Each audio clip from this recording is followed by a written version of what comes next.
Assalamualaikum warahmatullahi wabarakatuh dan semangat pagi. Pada kali ini saya akan mencoba mengerjakan lagi untuk soal PT Jayatama menggunakan paket 2 yaitu metode FIFO. Sekarang kita ke bagian 2. Kita mulai mencoba mengerjakan transaksi dokumen 6. Dokumen 6 merupakan bukti kas masuk yang terjadi pada tanggal 7 Desember 2021, yaitu penerimaan dari toko Armida sebesar 244.773.375 rupiah untuk pelunasan piutang dagang atas penjualan tanggal 29 November. Terminnya adalah 2/10 N per 30. Oke, kita masukin ke kolom penerimaan kas, jurnal penerimaan kas atau cash payment journal. Tanggalnya tanggal 7, ini nomor 2.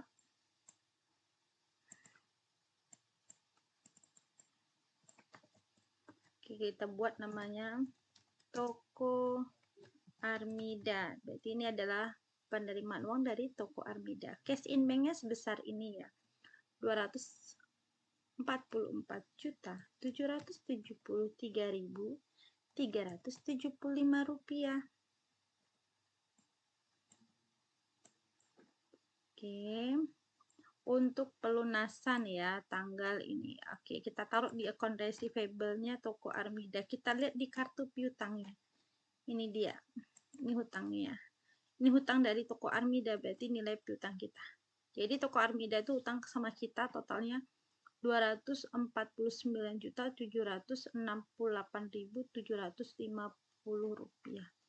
Ini pada tanggal 29 November. Karena terminnya 2/10 N30, ini kan tanggal 7, maka masih mendapatkan diskon karena dengan termin 2/10, karena 29 November sampai dengan 7 Desember itu masih ada rentan untuk mendapatkan diskon. Nah, kita masukkan ke akun sales discount ya, potongan penjualan. Nomor akunnya adalah 41102. Oke. Angkanya kan di sini disebutkannya 2% ya, 2/10 kan 2%, berarti total dari account receivable dikali 2%. Seperti ini. Nah, kalau kita jumlahkan antara sales diskon ditambah dengan cash in bank, ini harus senilai yang ada di sini. Sama ya, 249.768.750 rupiah. Oke, ini adalah total debit dan ini kreditnya. Karena kita berkaitan dengan account receivable nih di sini, ya kita harus ke kartu piutang. Nah, tanggal 7. Pelunasan cash receipt journal nomor 1. Oke. Ini sebelah kredit. Ini kan kredit kan? Nah, pindahnya sebelah kredit. Oke, kalau udah kita debit ketemu kredit dikurangi. Dah. Jadi kalau untuk dokumen 6 ini kita catat di jurnal penerimaan kas ya. Debitnya cash in bank dan sales diskon, kreditnya account receivable. Angka account receivable dipindahkan ke kartu piutang.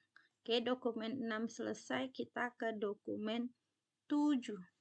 Berupa nota kredit, di mana terjadi pada tanggal 8 Desember, yaitu untuk pengembalian barang dari toko lavender.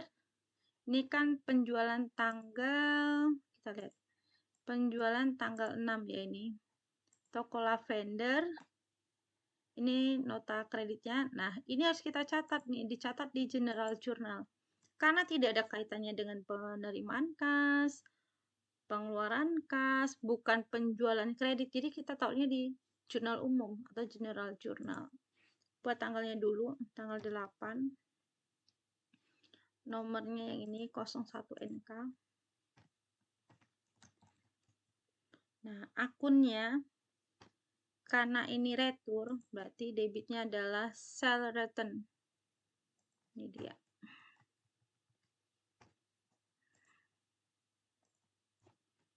Lalu kita tulis dulu nama akunnya ya. Yang di retur kan ada nilai PPN-nya aja, berarti PPN-nya tadi adalah fade out. Kita cari fade out. Oh, sorry. Nomornya dulu. Fade out.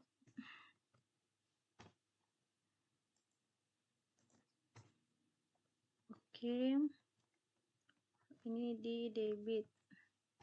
Karena kalau penjualan kan fade out-nya di kredit, kalau di retur berarti fade out-nya di debit. Karena ini retur penjualan ya pastinya account receivable-nya berkurang.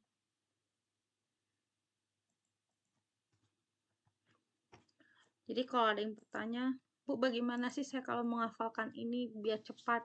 Lihat sales jurnal, jurnal ini yang di debit ini dikreditkan, yang debit yang kredit didebitkan. Cuman untuk sales of merchandise diganti sales return. Ya kan? Akan receivable-nya dikredit. Angka untuk ini nyalin dari sini, ya. Kita salin angkanya biar nampak. Tunggu sebentar. Kita salin. Return-nya adalah 14 juta. Lalu di sini 1.400.000. Totalnya adalah 15.400.000. Nah, sekarang kita ngitung untuk ini kan penjualan ada COGS dan merchandise. Berarti COGS-nya kan tadi di debit. Berarti yang debit dikreditkan, kredit didebitkan, debit dikredit. Ya, dari debit dikreditkan, kredit didebitkan, dibalik jurnalnya. Berarti merchandise-nya debit, COGS-nya kredit. Nah, kayak gini. Jangan sampai salah ya. Jadi sebetulnya kalau retur itu jurnalnya dibalik saja. Angkanya dari mana nih? Ya, dari kartu persediaan. Nah, kita buka kartu persediaannya. Tanggal 8. Kita buat retur penjualan. Saya biasanya kalau retur penjualan kan barang bertambah, biar mengingatkan saya taruh debit. Angkanya diambil dari sini.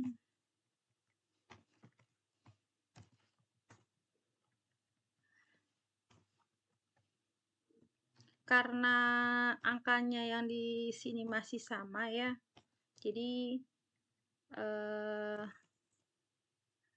saya nggak pisahkan, saya gabungkan aja. Boleh digabungin karena ini masih sama. Dan nanti kalau ada beda baru nggak boleh digabungin. Oke ya. Oke. Nanti kita lihat perbedaannya kalau ada pembelian dan ada retur juga.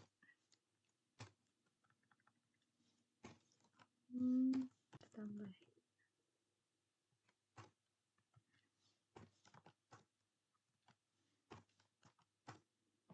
Oke. Kita jumlahkan dari inventory. Ini tambah dengan ini. Seperti ini ya. Jadi kalau angka dari merchandise itu diambil dari kartu persediaan. Oke, kalau udah jangan lupa account receivable ini wajib kita pindah ke kartu piutang. Nah, di sini. Toko lavender ya, tanggal 8. Retur.